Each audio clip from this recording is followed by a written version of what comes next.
Hi guys, welcome back to my channel. My name is Aisha. If you're new here, click on the subscribe button and join our family. On this channel, we talk about books and we do vlogs and we just rant. Today's video is going to be another book recommendation video. So, if you don't know, it is Black History Month in the UK, which means October is all about Black British authors and stories. I mean, generally, read books by Black British authors. Don't make it just an October thing where you cram all your reading of Black British stories into October. Make it an habit. So for the sake of this month, I'm going to be sharing some of my favorite books by Black British authors that I've read. I am reading from my iPad, so the first book that I'll be highlighting is Manchester Happened by Jennifer Nasubuga Makumbi. Jennifer Makumbi is one of my favorite authors of all time. And she used to lecture in my alma mater, which is Manchester Metropolitan University. I think now she's like taking a break in Germany, if I'm not mistaken. But yeah, she used to lecture in MMU. And no, don't let me go off the rail. But yes, so I am selecting Manchester Happened, and it contains 12 short stories that are divided into Departing and Returning. So the first half of the book collection is titled Departing and the second half is titled Returning, which kind of encompasses the whole idea of like migration to the UK and what it means to be Black British in Manchester. And I especially have a soft spot for this collection because you know I am Mancunian. I read this book in 2019. Actually, I read it in 2019. And in my review, I mentioned that the feelings that I got from the stories appear to kind of feel like, Makumbi was both anti-African migration and pro-African migration at the same time. It's like you can't get all good from, migrating, but you can't also deny the fact that there are so many cons that comes with it. One of the reasons why I really like this short story collection, aside from the fact that I love short stories, is Makumbi's writing. So there's a way that she wrote these stories where you are kind of eager to know what happens at the end, but at the same time you don't want the story to finish. Makumbi generally has a way of writing stories like that. So Chintu, our writing in Chintu is like that, and I'm guessing that our writing in this book will also be like that. I'm planning to read this book this month, by the way, inshallah. One of my biggest takeaway after reading this collection the first time was that I started reevaluating my own desire for migration at the time in 2019. There was like a rosy angle to the painting that I had in my head of what migration would look like. And I think this short story collection introduced me to the fact that while there's, a number of pros that comes in migrating, there's a lot of cons that we choose to ignore sometimes. If you want to know some of the intricate parts of Manchester, definitely pick up this short story collection. Like, it makes even more sense when you're living in Manchester. You come to appreciate it more. So yeah, that's my first recommendation. The second book I'll be recommending is one book that I've spoken about substantially on this channel, and that book is called This Is Us, Black British Women and Girls, edited by Kafayat Okolawa. So this is an anthology and it featured in my best books of 2021. I absolutely enjoyed this anthology. Like, this title of the anthology is quite explanatory. So if you are looking for like stories about Black British women and girls, definitely pick up this anthology. So the premise of this anthology is that the editor approaches over 100 women and girls around her, some strangers, some people that she knows from like work, some people in her family, and she asks them to just tell her something that they are eager to talk about, something that they are burning to talk about. Many of this the themes of the essays that these women and girls shared with the author, they kind of had like so many similarities that you can tell when the overall things are changing. Think Humans of New York, but in the UK and for women and girls. The youngest contributor to this anthology is 4-year-old, and the oldest, I believe, is in their 80s, because migration is an intricate part of the Black British identity. Migration featured in it, culture, womanhood, motherhood, the absent father trope, the present father, health, love, heartbreak, skin, hair care. There are just so many themes that were touched on unplanned by all of the entries that are included in this anthology. So I would really recommend it. I give it 5 stars. Like, the next book I'll be recommending is Get a Life, Chloe Brown by Talia Ebert. I've chosen this book out of the Brown Sister series because this is one I enjoyed the most. So this book is contemporary romance. It is based on a woman named Chloe Brown, and she's chronically ill. She's also a computer geek who suddenly gets the desire to want to get a life. So she makes a list of 6 directories that include enjoy a drunken night out, ride a motorcycle, go camping, have meaningless but thoroughly enjoyable sex, travel the world with nothing but hand luggage, and do something bad. And in comes the second lead character, whose name is Redford Red Morgan. She's the handyman in Chloe Brown's apartment complex, and he paints by night but does like handiwork jobs during the day. And the relationship within these 2 characters kind of starts off as like irritation. Like, Chloe Brown is the grumpy character, and Red is kind of nice. He smiles at everybody, but she's irritated by him. Like, she's just kind of grumpy, but she's also cute. So this story is not enemies to lovers. It's more like, you annoy me but I don't hate you kind of thing, to friendship, and then to lovers. This book is amazing. Oh god, no, this book has the right amount of banter, smart. What are you looking for? It is there. And most especially, I love the fact that, the main character, she's a Black British woman who is fat, being unconditionally loved. Like, this character, Chloe Brown, she was unconditionally loved in this book, like properly loved. This is the way that you love a woman. That was my major highlight in this book. And also, naturally, it touches on the how difficult it is to live with a chronic illness. I think Chloe Brown has fibromyalgia, if I'm not mistaken.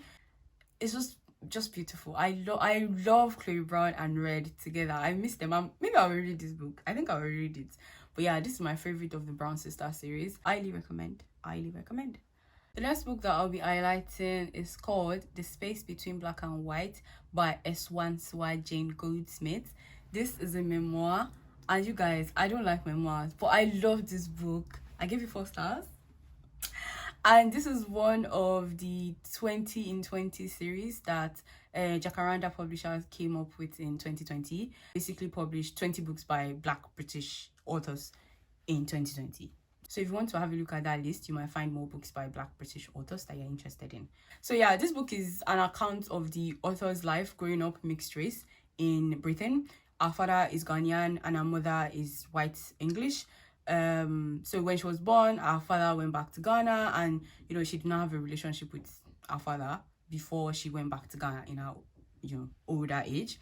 But yeah, she grew up in Britain, mixed race in the 1950s. I experienced with growing up mixed race, feminism, politics, the identity crisis that she had, anti-blackness that she experienced from extended family, from my immediate family, from the environment she grew up in. I would highly recommend that you listen to this book if it's possible. There's just something very personal about the way that she narrates the book by herself, because she narrated the book. The book also spans like different parts of the world, because the author traveled a lot while she was growing up, and her experiences with anti-blackness in those different places, depending on the level, like the color of her skin, because she's mixed race and she's naturally like light skinned. So the kind of different layers of blackness that she experiences, or the discrimination that she experiences in all these different places. So yeah, if you are looking to read the experience of a mixed race Black British girl growing up in the 1950s England, definitely pick this one up.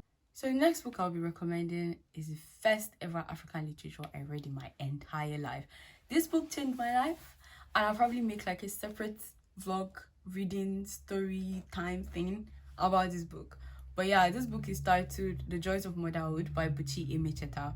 First of all, anything by Buchi Emecheta, read it. Like, just read it.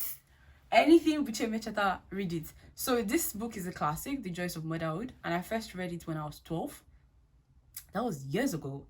I read it again when I was 13 and then when I was 14. This book was with me in my formative years, and I'll probably reread it before the year ends, inshallah. This book is about the irony of the joys of motherhood. You know, when people would usually say in arguments for women giving birth to children, they would say that, yeah, you know, when you get the baby after your childbirth, you look at the baby and the joy of motherhood sees you up or seizes you or whatever. The joys of motherhood encompasses your heart and you forget all the suffering and everything that you've gone through. This book is a basic finger to I'm sorry, I just flipped the camera. But yeah, this book is a basic flip to that idea that every woman experiences the joy of motherhood. And the story centers around a woman called Onuego, who gives all her energy, money, security, everything she has to first giving birth to children and then raising those children, leaving very little time for herself. And naturally what comes after it is that, you know, she did not exactly eat the fruit of her labor. Yeah, this book is very layered and I cannot give a concise review of it now, but that's the whole idea of this book. If you want to read about colonial Nigeria, definitely pick this one up because it's a classic. It's one of those African writer series books. Buche Meteta is Nigerian British, so, you know, Black British. The next book that I'll be recommending is Natives, Race and Class in the Ruins of Empire by Akala. This book is a non-fiction but autobiographical account of race in the UK. The author is also mixed race. It's a different outlook to the same experience that was detailed in The Space Between Black and White. It's a very different outlook because Akala goes into like the history of racism and the relationship that the UK has with race, with blackness specifically, spanning like, you know, the African colonization to like the Caribbean as well. So at the beginning of every chapter, it details his own experiences, like a little bit of experiences here and there, and then he uses that experience to explain the historical, social, political factors that affects racism in the UK today. Another book that I'll be recommending is this exciting book called The Halfgod of Rainfall. I read this book in 2019 as well. It is written by Inoa Adams. And this book is interesting because it is a play written in poetry form. Deaf Republic by Ilya Kaminsky. It has that feel to it. And basically, the main character, Demi, is half mortal, half god, half Nigerian, half Greek boy. So the premise of his existence is that his father, who is a Greek god, rapes his mom. His mom is a Nigerian mortal. There's also like an American element popped into it because Demi, the main character, is an amazing basketballer. So one of the main reasons why I really enjoy this book is that whenever men write about women's experiences, especially women that have gone through, you know, something traumatic like rape, I'm always very skeptical about it. But in this book, the author wrote this story in a way that gave the female characters, gave them like the choice to grieve, to aid, and to come to terms with the fruits of the violence that is committed against them. In this case, Demi, because Demi is the fruit of that rape. The book also touches on social pressure, the stigma of rape, and especially abortion bans. So there's also like, you know, an examination of the abortion rights in this story. I just like the way that this story mixes up all of that mythology, Yoruba, Orisha, you know, our own mythology, Greek gods, Egyptian, Hindu, Norse, all of these things, and then it has that contemporary feel to it with the injection of basketball. So I really enjoy that book and I highly recommend it. I give you 4 stars. It's a very short book. It's 84 pages. The next book that I'll be recommending is a poetry collection called Bone by Yasser Dali Ward. I've read this book way too many times. I don't even know. This book is one of those books that indoctrinated me into contemporary poetry. I generally don't enjoy poetry, but you know, time and time again, there are some books that will come like this one that would kind of give me that feel, you know, that poetry is it. Poetry is really it. I can't fully review this book because I don't feel like I grasp, you know, the extent of the beauty of the words in this poetry collection. The poems in this collection examines what it means to be a woman and what it just means to be a first generation Black British woman. And the first time I read it, you know, it was like 2016 or 2017. I was in Nigeria. Rereading it again, being in the UK and falling under the category of Black British woman, it has given me a new layer of understanding, basically. Another book by a Black British author that I'll be recommending is Like a Mole Bringing Ice Cream to the Sun by Sarah Ladipo Mayinka. So this book is one of those books that have an older female character as the main character, and we don't always see the experiences of older women being told in stories. So this book was a pioneer for me in that respect. And the book centers a woman called Morayo da Silva. She's a Nigerian woman living in San Francisco, and she's 75, in very good health. She's enjoying her life, taking road trips, living free, not with that, you know, weight of old age that people expect that women especially should live their life with. So this book just goes through Morayo recounting her life to the reader. So the past, the present, and through our recounting, we get to meet, you know, these people around our present life. We get to meet Antonio, who is a poet that Morayo desires. There's also that added examination of what it means to fall in some type of love or lust when you are an older woman. This book is one of those books that you just want to experience multiple times, because Dr. Morayo da Silva, she's who I'm trying to be when I grow up. Like, this is the kind of woman I want to be when I'm in my old age. The last book I'll be recommending is The Secret of the Purple Lake by Yaba Bado, I believe. So this is a collection of 5 interconnected short stories that are aimed at children, and it basically travels the skies and the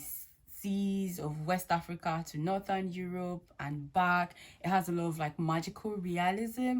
I believe I read this book in 2019 as well. I compared it to Tales of the Arabian Nights, which I was reading around the same time. I also noted that the author, you know, is good at storytelling, and this is shown in the way that she builds one story into the other. So, you know, I mentioned that the stories are interconnected. So storytelling kind of shows in that connection.